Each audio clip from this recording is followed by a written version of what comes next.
Iman seseorang itu tergantung terhadap diri kita kepada orang tua. Gak mungkin orang ini beriman, soleh, taat, wali, durhaka sama orang tua. Gak ada tipe yang begitu.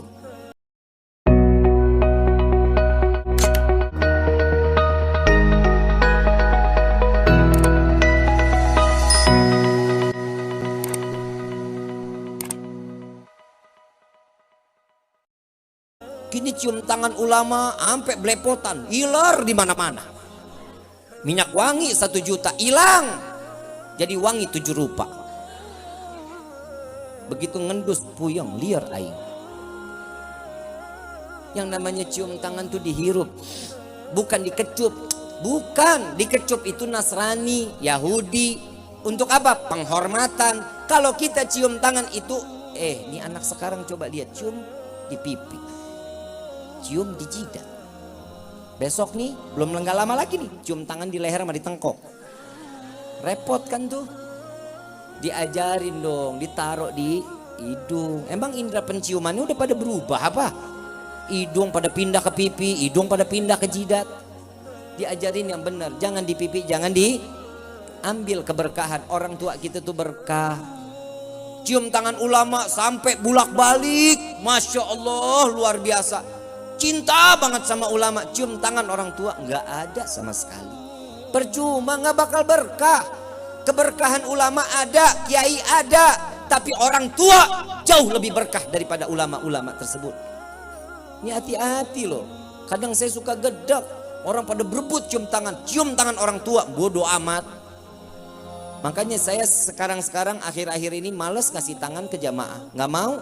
Kenapa? Saya takut kalau dia nggak cium tangan sama orang tua, saya yang dosa. Dia cium tangan ke saya, tapi dia nggak cium tangan sama orang tuanya. Naudzubillah, amin. Ini hati-hati, jangan bangga sama yang begitu. Coba lihat keramat orang, keramat wali, keramat ulama, ziarah kemana aja, sampai ke Gresik, sampai ke makam keramat. Sekalipun itu makam keramat, tatkala kita datang ziarah dan kita minta doa sama itu wali, dia bangun, dia angkat tangan, bangun dari pusarannya, angkat tangan doa buat kita. Percuma, nggak bakal dikabulin. Makam orang tua kita di samping rumah nggak pernah kita ziarahin, percuma. Ini ayo mikir, kitanya mikir. Orang tua walaupun sudah tiada, itu yang diharapin. Doa dari seorang anak. Apa kata Nabi SAW? Anak termasuk golongan yang durhaka jika dia membaca doa untuk orang tuanya hanya 5 kali sehari selesai sholat. Itu tergolong anak yang durhaka. Ibu bapak yang dirahmati oleh Allah, coba kita pikir baik-baik. Orang tua tuh buat kita tuh korban luar biasa. Bapak dari pagi sampai malam, panas kepanasan, hujan kehujanan, nyari rezeki. Buat siapa? Buat anak, buat istri. Ibu ngorbanin diri, tidur susah, madep kanan gak bisa, madep kiri gak bisa. Kita ada di dalam perutnya. Coba kebayang, kita udah ngerepotin orang tua tuh dari mulai di dalam kandungan. Ayo kita pikir, orang tua kita masih ada, sujud di kakinya, cium kakinya, cium tangannya, minta keridhaan. Al-Habib Ali bin Muhammad bin Husin Al-Habsyi Sumtir Durar, beliau wali min awliyaillah. Orang tuanya di depan para wali, ibunya keluar dari kamarnya. Ibunya gak pernah keluar dari kamar selama 60 tahun khalwat. Khalwatnya seorang ibu waliyah, ibu dari Habib Ali, khalwat 60 tahun di dalam kamar. Begitu ketemu ada wali min awliyaillah ada di dalam rumahnya, beliau keluar dari khalwatnya mensaksikan kepada wali min awliya, para alim ulama. Mereka dia mengatakan, wahai para tetamunya Allah, ketahuilah, saksikanlah aku ridha dengan apa yang telah aku berikan kepada Ali anakku.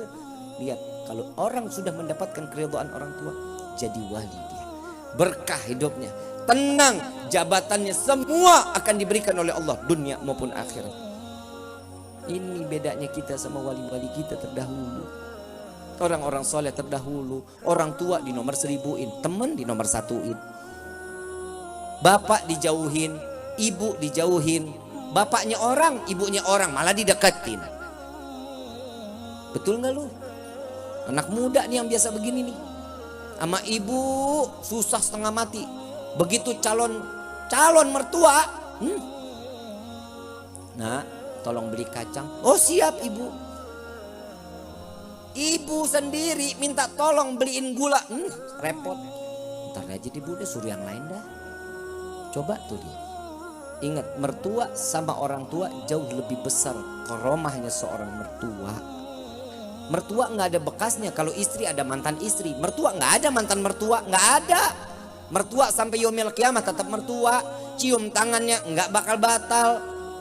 Terus akan terus menerus terus. Nggak akan pernah batal. Nggak akan pernah jadi, oh ini mantan mertua, oh kita batal wudhu. Enggak, tetap wudhu nggak akan batal. Coba kita lihat ini sekarang kehidupan, ya Allah. Zaman sekarang anak-anak muda katanya zaman milenial. Semuanya saking milenialnya handphone aja kerjaannya. Coba kita lihat, generasi kita akan digerus. Ini khususnya anak-anak muda, hati-hati. Digerusnya generasinya kita di milenial, dikatakan kita generasi milenial. Jangan hidup terpaku dengan gadget, jangan terpaku dengan handphone. Handphone itu membawa satu kemaslahatan, iya, baik untuk kehidupan, iya, tergantung bagaimana kita ngebawanya. Tapi kalau sudah kehidupannya cuma hanya handphone, coba sekarang kita udah berhasil diracunin Yahudi sama Nasrani. Bangun tidur, yang dicari apa? Mau tidur apa? Lagi makan, lagi mandi, lagi geblok lu. Semua handphone. Al-Qur'annya kapan? Lebih sering baca Quran apa sering baca WhatsApp? Itu bedanya sekarang generasi. Siapin dong waktu cuma satu lembar. Siapin dong waktu cuma satu ain. Gak bisa juga satu ayat lah. Baca per satu ayat. Yasin.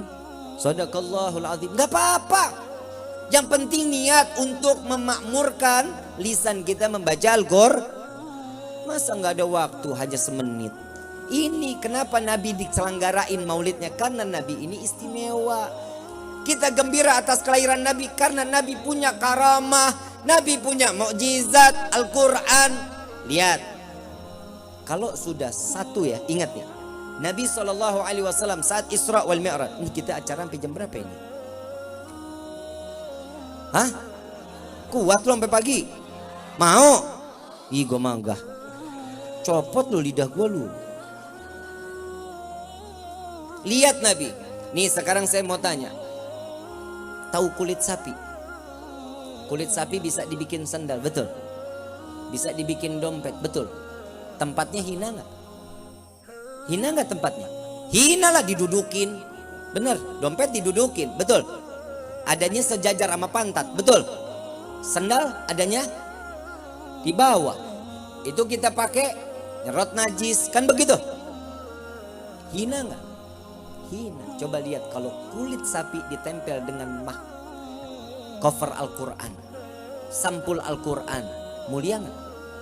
Dicium, ditaruh di atas kepala, ditaruhnya di dada, nggak bisa taruh di bawah. Coba kita lihat.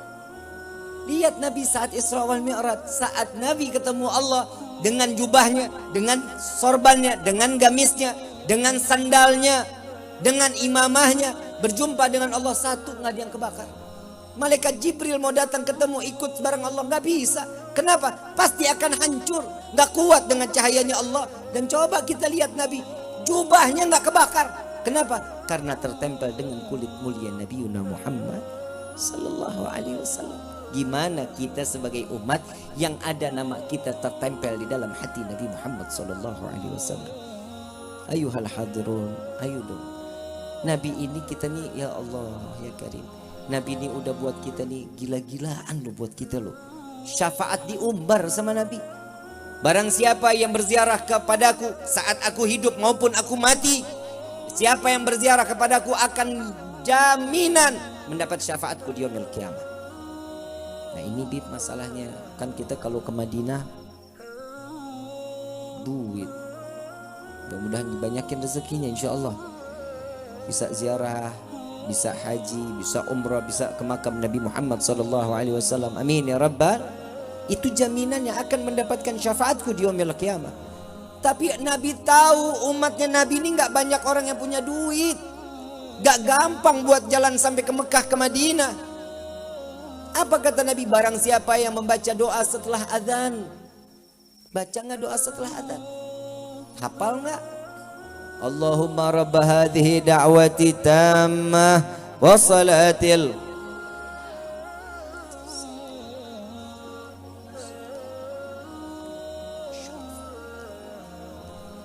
wa batu maqamal mahmudan alladhi wa'adtah innaka la tukhliful.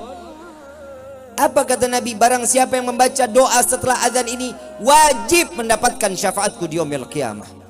Amin ya rabbal. Diobral syafaatnya.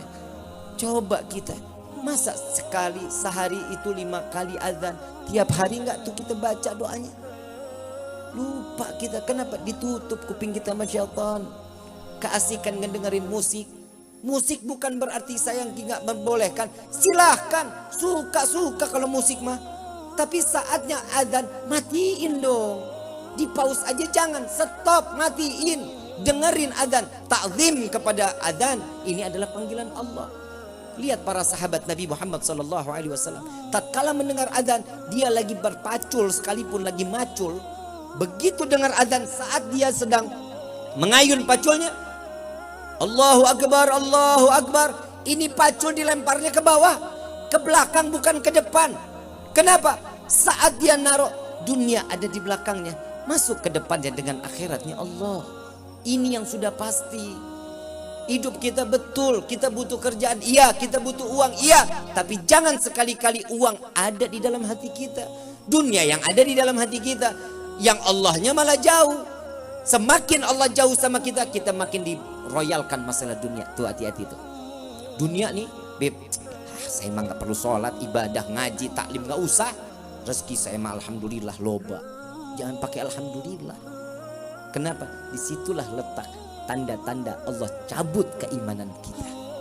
Disibukkan urusan dunia, dan dunia sampai kita lupa kepada Allah. Dan saat kita mati, iman dicabut, mati dalam keadaan dihinakan oleh Allah. Na'udzubillah.